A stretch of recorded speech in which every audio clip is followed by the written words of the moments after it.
G'day guys, Troy K here, and welcome back to another year of K.bothers Pythons. Hope you've all had a good break and a safe break over the Christmas and New Year period. I know we did. Today's episode, we'll be jumping straight back into it. Today's episode, what's it about? It's showing you guys the fruit of all the labour that we put in during the 2014 period. Hope you enjoy it.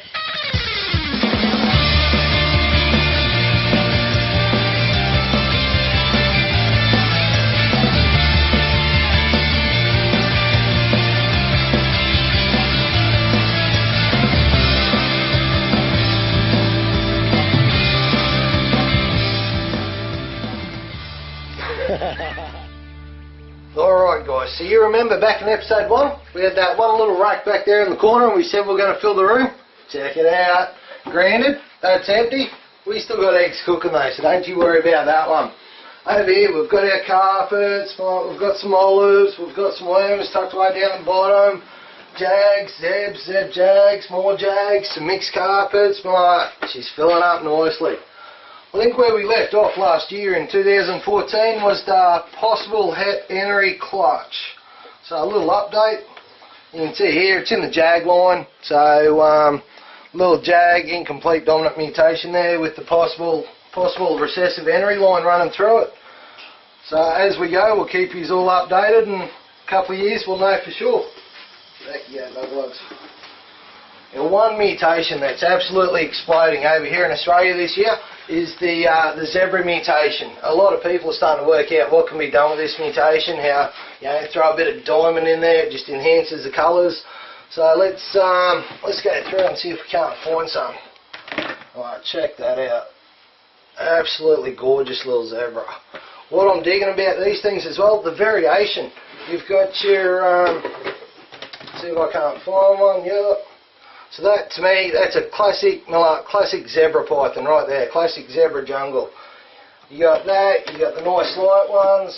I think, let's see if we can't find, there we go. A nice little dark one for you. Beautiful. All these different little colours are coming out in the one mutation. Again, incomplete dominant mutation. What does that mean? You pair that with your wild type, half your clutch are going to come out zebra, half your clutch should come out wild type. Cool thing with the zebra, you go zeb and zeb together, you super form straight yellow snake with a really cool head pattern. Next on the list, double gene animal, caramel zebra. Where are you? Right there. Again, caramel's incomplete dominant mutation, zebra incomplete dominant mutation. You put them together, bam, caramel zebras. Absolutely gorgeous.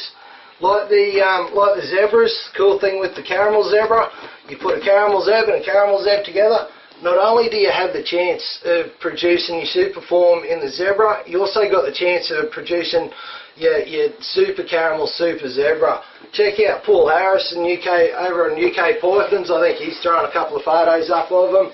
Absolutely stunning. Triple gene animals. We only cracked the one this year, but it's the caramel, the zebra and the jaguar all in the one animal. Absolutely stunning. So there you go. 3 incomplete dominant mutations running in the one critter. Absolutely love it. Recessive mutations. For those of you that have followed us for a while know that we've been putting a lot of work in with the albino olive line. When we first got into it, it was a very weak line, a few kinks, defects, but over the years as we've been slowly outcrossing it, we're starting to produce nice big clutches of, as you can see, robust animals. We'll get this one back, he's a bit flighty. So your hets. So while they look like your wild type olive python, they still carry the albino bloodline. So simple recessive at work there, het to het equals 25% of the clutch come out alb, het to alb, 50% come out albino, alb to alb, 100% of the clutch come out albino. With outcrossing and strengthening the line up, within the years to come we should be able to do more and more albino to albino pairings, producing 100% awesome clutches of little albinos, no defects. Mixed carpets. I call them mixed carpets. To me, sibs is everything in the clutch. Everything's a sibling in the clutch. I like the term mixed carpet because to me it's a good descriptive term of what the animal is. It's a heap of different carpets all mixed in together.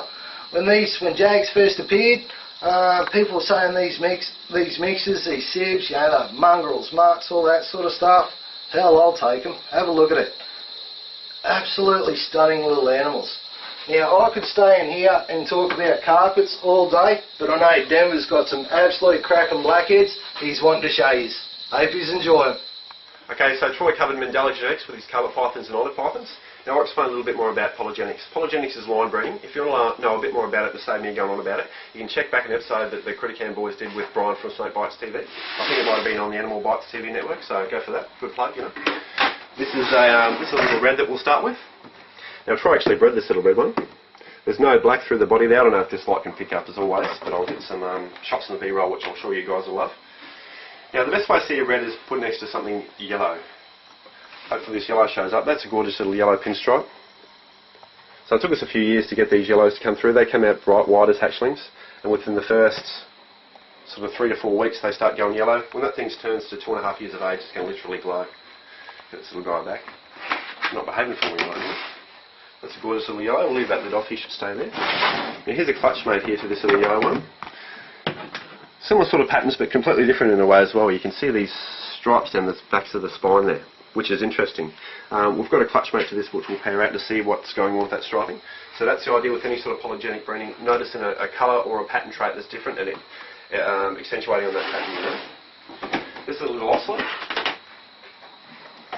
So you would have seen the ocelots when we first started doing these episodes. They're come along nicely. Love these little snakes. Not much more you can say about them except for they're just hot little pattern animals, you know. That one back, gently preferably. And we'll go through to the golds. The golds we started with just a little bit of gold underneath the chin, and with years and years of breeding, polygenic breeding, it's accentuating that pattern more and more. More so the colour, but it's going through into the body pattern as well. Now that gold is a lacquer-mineral trait that takes over the black in the head and replaces it with golds and reds. Now it's not just restricted to the head, it flows through down in through the body pattern as well. Now we've got three different sorts here. This is a classic sort of pattern of a classic black-headed python.